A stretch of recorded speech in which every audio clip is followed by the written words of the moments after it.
जय हिंद दोस्तों, MMS news 24 में मैं फरीद खान आपका स्वागत करता हूं। देश की कई अदालतों पे ऐसे प्रश्न चिन्ह खड़े होते हैं कि लोग कहते हैं कि आखिर किस तरीके से यहां पर ये फैसले हुए। कहीं पर किसी लड़की के साथ उसकी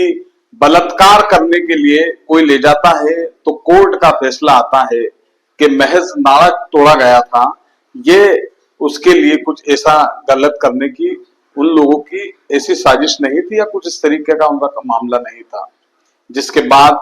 देश का सर्वोच्चतम न्यायालय जागता है और कहता है कि ये फैसला गलत है। लेकिन इसी बीच मध्य प्रदेश का नर्मदापुरम जिले के मालवा सिवनी का एक मामला आया, जिसमें महज 88 दिन के अंदर एक न्यायाधीश ने फैसला सुनाया।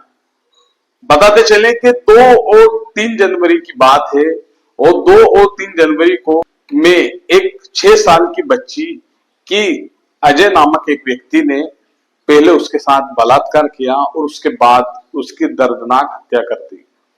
जिसके बाद ये मामला उसकी मां से और मामा के घर पर वो आई थी बच्ची, और उसी दौरान अजय के जो नाम का व्यक्ति है, जो बलात्कारी है, जो हत्यारा है, उसने ये कहा था उसकी मां से और मामा से कि एक बच्ची मुझे दे दो। बस इसी बात को लेकर उसकी मां को शक था कि अजय ने ही उसकी बेटी के साथ इस तरह की दरिंदगी की है, और आखिर दरिंदा भी वही निकला। मामला कोर्ट में गया, कहा सभी जो वहां के वकील थे सभी ने कहा कि हम अजय की पैरवी नहीं करेंगे, ना ही इस मामले में कोई यहाँ पर केस लड़ेगा। जिसके बाद 88 दिन के अंदर यहाँ पर 11 अप्रैल को इस मामले का शुक्रवार को यहाँ पे अपर न्यायाधीश जो है, सत्र न्यायाधीश तबस्सुम खान, उन्होंने फैसला सुनाया और 88 दिन के अंदर अजय को फांसी की सजा दे दी। अपने फैसले में जो न्यायाधीश तबस्सुम खान, उन्होंने एक कविता, दर्द विदारक एक जो कविता है, उन्होंने वो कविता भी लिखी और उस फैसले में उसको अटैच भी किया है। वो कविता इस तरह है, मैं आप लोगों को सुना रहा हूं। उन्होंने लिखा है कि 2 से 3 जनवरी 2025 की थी वो दरमियानी रात,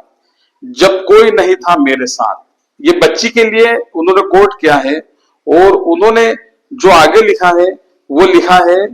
कि इठलाती नाच थी 6 साल की थी परी, मैं अपने मम्मी पापा की लाडली थी, मैं अपने मम्मी पापा की लाडली थी, सुला दिया था उस रात बड़े प्यार से मां ने मुझे घर पर, पता नहीं था नींद में मुझे ले जाएगा। वो मौत का साया बनकर जब नींद से जागी तो बहुत अकेली और डरी हुई थी मैं,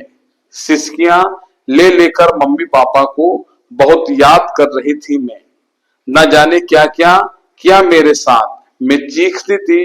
चिल्लाती थी लेकिन किसी ने ना सुनी मेरी आवाज, थी गुड़ियों से खेलने की उम्र मेरी, पर उसने मुझे खिलौना बना दिया। वो भी तो था 3 बच्चों का पिता,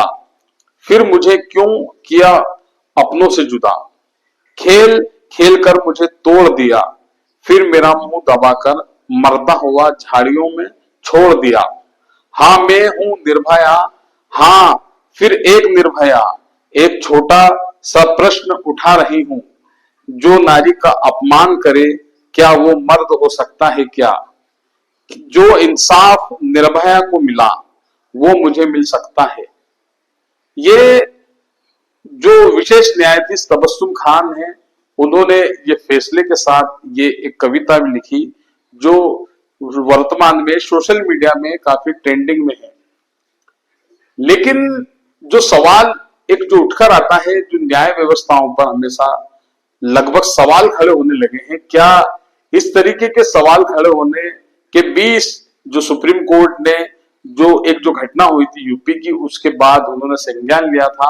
और ये जो यहाँ की विशेष न्यायाधीश ने यहाँ पर लोकल में ही, जिले स्तर पर ही इस मामले में यहाँ पर फांसी की सजा सुना दी 88 दिन में, ताकि ये आगे हाई कोर्ट या अन्य जो न्यायालय वहां पर जाने के पहले ये इस तरीके के लोगों के सामने एक नजीर पेश की जा सके।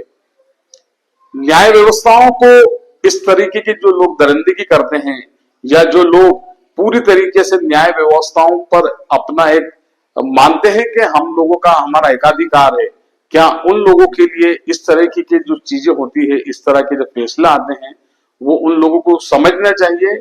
देखना चाहिए कि न्याय व्यवस्था है, न्याय पर किसी का अधिकार नहीं है। वो न्यायाधीश जो एक न्यायाधीश के पद पर जो बैठा व्यक्ति होता है, वो सिर्फ न्याय का पैरोकार होता है, वो सिर्फ संविधान का पैरोकार होता है।